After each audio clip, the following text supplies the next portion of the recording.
নিয়োগ হচ্ছে না। দীর্ঘদিন নিয়োগ বিভিন্ন বাধা বিপত্তির মাধ্যমে কোনো পদে নিয়োগ হচ্ছে না। প্রিন্সিপাল, ভাইস প্রিন্সিপাল সহ আরও কয়েকটা পদ, গড়ে 7টা পদ। এই 7টা পদে আমরা নিয়োগ দিতে পারতেছি না। আমাদের কি করা যাবে? নিয়োগ দিতে হবে। সিদ্ধান্ত নেওয়া হলো। সিদ্ধান্ত নিয়ে নিয়ম অনুযায়ী আপনার পত্রিকা বিজ্ঞপ্তি দেওয়া হলো। পত্রিকা বিজ্ঞপ্তি দেওয়ার সাথে সাথেই আপনার বিরোধিতা শুরু হয়ে গেল। আমার সম্মানিত সদস্য কয়েকজন আমার রিংয়ে বলতেছে যে আপনার পত্রিকা বিজ্ঞপ্তিতে দেওয়া হয়নি। শিক্ষকরাও একজন আমাকে বললো যে পত্রিকাই তো হয়নি, বিজ্ঞপ্তিই হয় নাই, এ কোনো বিজ্ঞপ্তি কোনো কাজ হবে না। আমি বললাম যাক, আলহামদুলিল্লাহ, যদি না হয় সেটা তো সরকারিভাবে সেটা তো বুঝবে যারা যেখানে যেভাবে হবে। মানে অর্থাৎ আমি বুঝতে চাচ্ছি আমার ওই বিজ্ঞপ্তির থেকে এলো শুরু হয়ে গেল বিরোধিতা। কে বা কারা করছে সেটা আমার কাছে জানা আছে, আমি সেটা আমি বলতে চাচ্ছি না। যারা করছে তারা হয়তো সেটা চিনতে পারছে, তারা কীভাবে করছে জানি না। যাই হোক, সেই বিজ্ঞপ্তির আলোকে আমরা পরবর্তীতে নিয়ম অনুযায়ী নিয়োগ বোর্ড গঠন করে, আপনার পূর্বে যারা দিয়েছিল নিয়ম আপনারা সকলে কম বেশি জানেন যে কর্তৃপক্ষ ইচ্ছে করলে ওই পিছনের দরখাস্তগুলো বাতিল করতে পারে, আবার বহাল রাখতে পারে।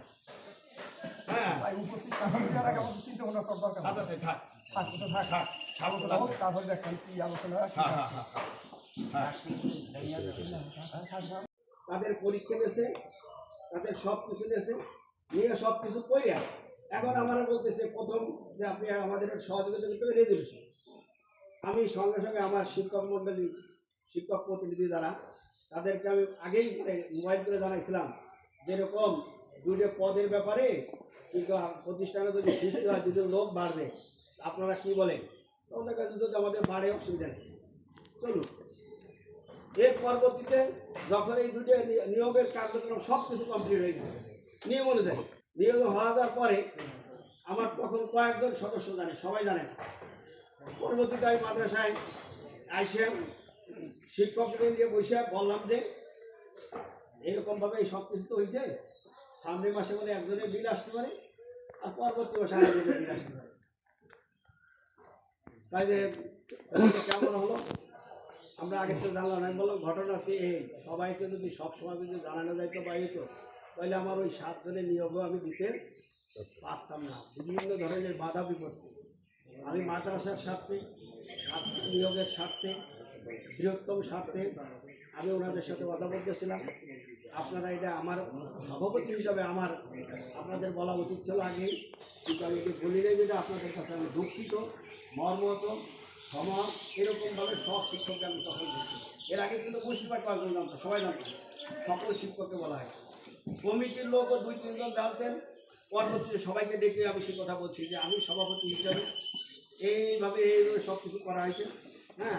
আমি যদি এটা প্রতিষ্ঠানের স্বার্থ হয়, প্রতিষ্ঠানের মঙ্গলার্থে যদি হয়, এটা তো আমরা জানতে হলো না, এটা কেমন হলো? আমি বলে এই ঘটনা আমি তো অবস্থার পরিপ্রেক্ষিতে এইভাবে করা লাগছে।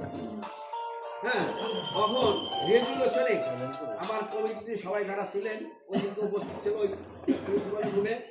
ওরা তখন কিন্তু আপনার সেই নিয়মের রেজুলেশনও সইতেছে, যোগদানেরটাও সইতেছে, সব কিছু কমপ্লিট করিয়া আমরা তাদেরকে পাঠিয়ে দিয়েছি। দেওয়ার পরে তারা বিল একজনের আইসে প্রথম মাসে, একসাথে তো সব আসে না, দেখা গেলো যে অনেক সময় পরপর আসতে পারে। প্রথম একজনের আইসে নভেম্বরে, বুঝি আমরা নভেম্বরের পরে মনে হয় আইসে ডিসেম্বরে, তাই না? এইভাবে আসছে।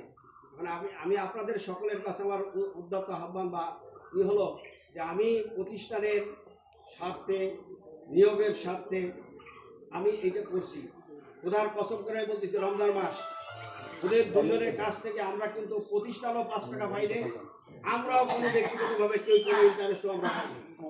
শুধুমাত্র ওদের স্বার্থের জন্য, ওদের ইসের জন্য, কি স্বার্থে?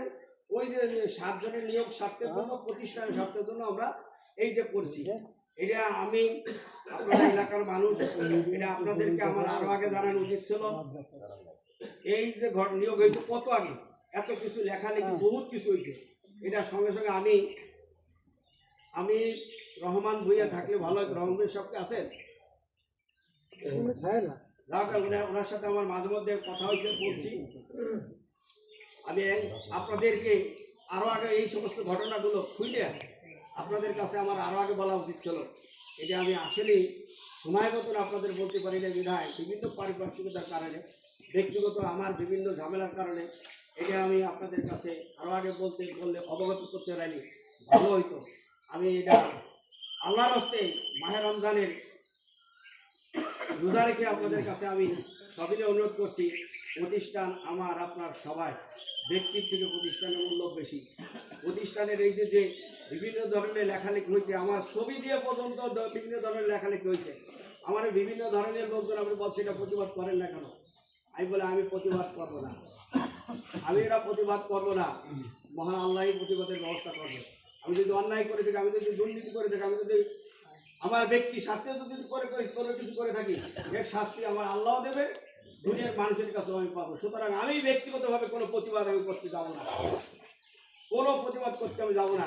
এর মধ্যে বিভিন্ন ঘটনা ঘটছে, তা তো আপনারা কম বিষয়তে সেটা জানেন।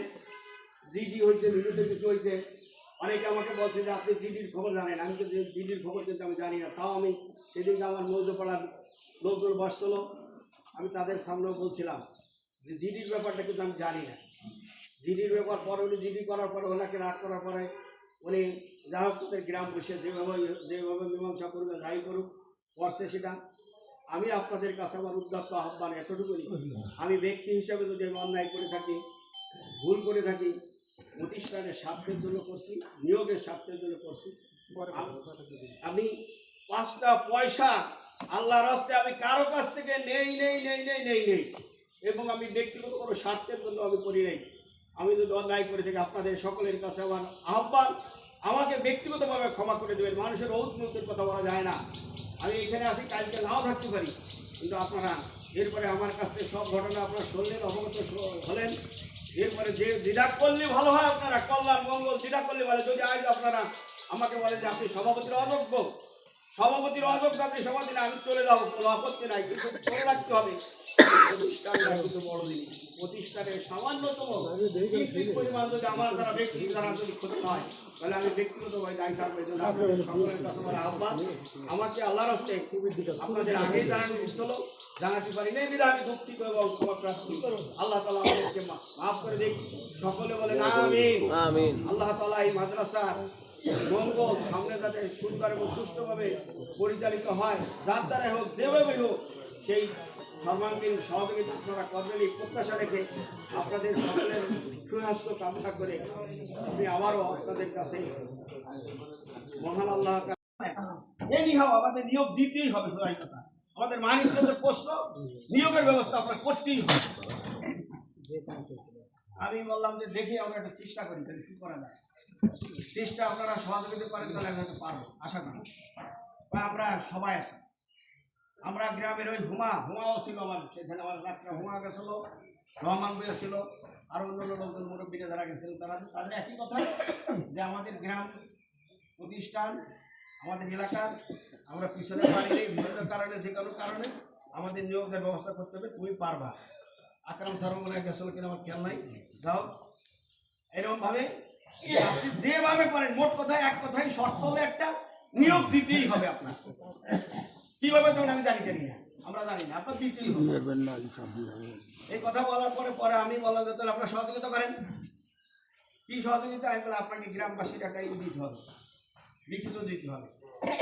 গ্রামবাসী একটা লিখিত দিয়েছে, শিক্ষক মন্ডলী বললাম যে আপনারা কি আমাদের নিয়োগ আমাদের দিতেই হবে, যেভাবে আমাদের দিতে হবে। আমি বলে তাহলে আপনার জন্য রিটেন দিতে হবে। ওনারা একটা রিটেন দিয়েছে, রিটেন দিলে এরপরে কমিটি লোকের বললাম, কমিটিও একটা রিটেন দিয়েছে। এই সমস্ত রিটেনগুলো নিয়ে আমি যখন উপস্থাপন ওখানে করছি, তখন তারা বলছে যে আমরা এত রিস্ক নিতে দেবো, আমাকে কি লাভ, আমাদের কি লাভ, আপনার এখান থেকে এই 7 জনের মধ্যে থেকে আমাদের কমপক্ষে 2 জন লোক নিতে হবে। অসম্ভব, অফিস থেকে অসম্ভব, আমি মাপ চাই, অসম্ভব, আমার দ্বারা সম্ভব না। এই 77 জনের মধ্যেই থেকেই হতে হবে, অন্য তাদের কোনো দরখাস্ত দেওয়ার কিছু নেই, ব্যবস্থা করতে হবে। আমি পারবো না, এটা আমার দ্বারা সম্ভব হবে না। আমার এলাকার বাইরে যদি আমরা পরবর্তী যদি পদ সৃষ্টি করে যদি আমরা কোনোভাবে যদি নিতে পারি, তখন আপনি সহযোগিতা করবেন। আমি অবস্থার পরিপ্রেক্ষিতে তখন তাদের সাথেও আমার কথা দিতে হয়েছে যে হয় পারবো ইনশাল্লাহ, আমি পারবো। তাদের সাথে আমার তখন কথা দেওয়া লাগছে। এদিকে কিছুটা প্রিন্সিপালও জানে, অন্যান্য লোকজনও জানে যে কীভাবে করা লাগছে, কোথায় কীভাবে করতে হয়েছে। ইউনো অফিসে ইউনো স্যারের কাছে বলা হয়েছে, ডিসি অফিস করে ডিসি সে জায়গায় বলা হয়েছে, থানা বলা হয়েছে, ডিজি সর্বশেষ যখনই ডিজি ওই কথা বলছে অফিসের লোক থেকে আমরা বলছি যে ইনশাল্লাহ আপনারা যদি দুইটা পথ আমাদের সৃষ্টি করে দিতে পারেন, আমাদের যা সুবিধা পাবো সেটা তো আমরা আছি, যদি আপনারা চেষ্টা করে পারেন তাহলে আমরা সহযোগিতা করবো। এই সহযোগিতার কারণে পরবর্তীতে ওরা আমাদের তড়িৎ গতিটা ডেট দেয়। 4 তারিখ আমাদের ডেট দিয়েছিল। যদি ওই 4 তারিখে নিয়োগ যদি না হতো তাহলে আমরা 5 তারিখে কিন্তু পরিবর্তন হয়ে গেছিল, আপনারা জানেন কিনা। 5 তারিখে পরিবর্তন হয়ে গেছে, আর নিয়োগ দেওয়া যাবে না। উন্নত জানে সবকিছু। উন্নত তখন বলছে যে আপনার একটাই সুযোগ, আপনি 4 তারিখ আপনি কি এই কার্ডগুলো এই নিয়ে আবার এর ভিতরে আবার অনেক হয়েছে, অনেকে কার্ড পায়নি, সে অভিযোগ করেছে। ওইখানে প্রিন্সিপাল ভাইস প্রিন্সিপালের লোকজন যারা প্রার্থী ছিল এই যশোরের মুকসিদপুরের কয়েকজন কয়েক আলাদা আলাদাভাবে ওইখানে মানে মোট কথা এরকম ফাইল হয়ে গেছে ডিজি অফিসে, ব্যক্তিগতভাবে দিচ্ছে, সম্মিলিতভাবে দিচ্ছে। আবার ওদিকে হাইকোর্টের অভিযোগ, বিভিন্ন অভিযোগ দেওয়ার পরে ওরা বলছে যে আপনি একটু করেন, এই যারা অভিযোগ দিচ্ছে তারা কার্ড পায়নি, এদের কাছ থেকেই আনতে হবে পদটা, মানে তারা যে কার্ড পায়নি বা পরে পাইছে এটা আনতে হবে। আমি মুকসিদপুরের সেই ক্যান্ডিডেট সবাই ডাকছি, মুকসিদপুরের কোনো এক জ্ঞানী গুণী ব্যক্তির সামনে সেখানে বসে আমি মিটিং করছি, আপনাদের যেরকমভাবে ডাকছি ওরকমভাবে এক জায়গায় বসে সিটিং করে মিটিং করে তাদের বলতেছে, তারা আমার প্রশ্ন করে, তারা আমরা জিজ্ঞেস করে আপনি রেজুলেশন খাতাটা আনেন নাই কেন, নোটিশ খাতাটা আনেন নাই কেন, পত্রিকা আনেন নাই কেন, কোনো ক্যান্ডিডেটের ভাষ্য। মানে আমি বেশি যাইয়া তাদেরকে আগ্রহ হয়ে যাইয়া চেষ্টা, যেহেতু অফিস থেকে বলছে আমাদের একটু চেষ্টা করতে হবে, তো তাদের কাছে আমি কি বলবো, যা আমরা বলতে পারে যে আপনি তো চেষ্টা করেন না, আপনি যাইয়ে নিজে একা একা বলে চলে আসেন। আমি তাদেরকে বিভিন্ন অনুনয় বিনয় করে বললাম যে আপনারা তো রেজুলেশন কথা দেখাতে নাই, কিন্তু আপনার না, এটা তো কমিটি, এটা যথাযথ কর্তৃপক্ষ, আপনারা কেন রেজুলেশন কথাই দেখেন, আপনার নোটিশ কথা, আপনারা অন্যান্য সব কথা, এগুলো এই সমস্ত কথা না। আপনাদেরকে বলা হয়েছে আপনারা কার্ড পাননি, এখন আমরা কার্ড দেবো, ডেট আমাদের 4 তারিখ, আপনারা এখন খালি বলেন যে আমরা কার্ড পাইছি, বলে না এই 4 তারিখ ক্যান্সেল হচ্ছে না, কারণ ওরা তো জানে যে 4 তারিখ গেলে আর পরে দিতে পারবে না, ওরা কয় 4 তারিখ হবে না। আমাকে কথা যদি শুনতে চান, আমার কাছে যদি লিখিত নিতে চান, তাহলে এই 4 তারিখ ডেট ক্যান্সেল হতে হবে। ভালো জ্বালা, আপনারা বলছেন যে এটা ক্যান্সেল হতে হবে, তাহলে আমার নিয়োগ আপনাদের জন্য কি, আপনারা প্রার্থী, আপনাদের জন্য কি আমার নিয়োগ বন্ধ হয়ে যাবে? কথা আমি জানি না, আমরা জানি না। যাই হোক, আমি ওদের অমীমাংসিত অবস্থা ক্ষেত্রে চলে আসলাম, ওদের কাছে কোনো লিখিত কোনো রিটার্ন আমি পাইনি। পরে আমি অফিসে যাই, যখন তাদের কাছে যা বলছি আমি তো চেষ্টা করছি, আমি আপ্রাণ চেষ্টা করছি, জ্বলন্ত সাক্ষী আমি একজনের মোবাইল ধরাই দিলাম সে অফিসার, এই যে মিডিয়া যার মাধ্যমে হয়েছিল তারা ধরাই দিলাম, এই দেখেন চেষ্টা করছে, ইনি পারে নাই। যখন পারে নাই তখন ঠিক আছে, নিয়োগ হচ্ছে না, দীর্ঘদিন নিয়োগ, বিভিন্ন বাধা বিপত্তির মাধ্যমে কোনো পদে নিয়োগ হচ্ছে না, প্রিন্সিপাল ভাইস প্রিন্সিপাল সহ আরও কয়েকটা পদ, গড়ে 7টা পদ, এই 7টা পদে আমরা নিয়োগ দিতে পারতেছি না। আমাদের কি করা যাবে, নিয়োগ দিতে হবে। সিদ্ধান্ত নেওয়া হলো, সিদ্ধান্ত নিয়ে নিয়ম অনুযায়ী আপনার পত্রিকা বিজ্ঞপ্তি দেওয়া হলো। পত্রিকা বিজ্ঞপ্তি দেওয়ার সাথে সাথেই আপনার বিরোধিতা শুরু হয়ে গেল। আমার সম্মানিত সদস্য কয়েকজন আমার ইংরেজি বলতেছে যে আপনার পত্রিকা বিজ্ঞপ্তিতে দেওয়া হয়নি, শিক্ষকরাও একজন আমাকে বললো যে পত্রিকাই তো হয়নি, বিজ্ঞপ্তিই হয় নাই, এ কোনো বিজ্ঞপ্তি কোনো কাজ হবে না। আমি বললাম যাক আলহামদুলিল্লাহ, যদি না হয় সেটা তো সরকারিভাবে সেটা তো বুঝবে যারা যেখানে যেভাবে হবে, মানে অর্থাৎ আমি বুঝতে চাচ্ছি আমার ওই বিজ্ঞপ্তির থেকে এলো শুরু হয়ে গেল বিরোধিতা। কে বা কারা করছে সেটা আমার কাছে জানা আছে, আমি সেটা আমি বলতে চাচ্ছি না, যারা করছে তারা হয়তো সেটা চিনতে পারছে, তারা কীভাবে করছে জানি না। যাই হোক, সেই বিজ্ঞপ্তির আলোকে আমরা পরবর্তীতে নিয়ম অনুযায়ী নিয়োগ বোর্ড গঠন করে, আপনার পূর্বে যারা দিয়েছিল নিয়ম আপনারা সকলে কম বেশি জানেন যে কর্তৃপক্ষ ইচ্ছে করলে ওই পিছনের দরখাস্তগুলো বাতিল করতে পারে, আবার বহাল রাখতে পারে। আচ্ছা থাক, তারপরে দেখেন কি আলোচনা। হ্যাঁ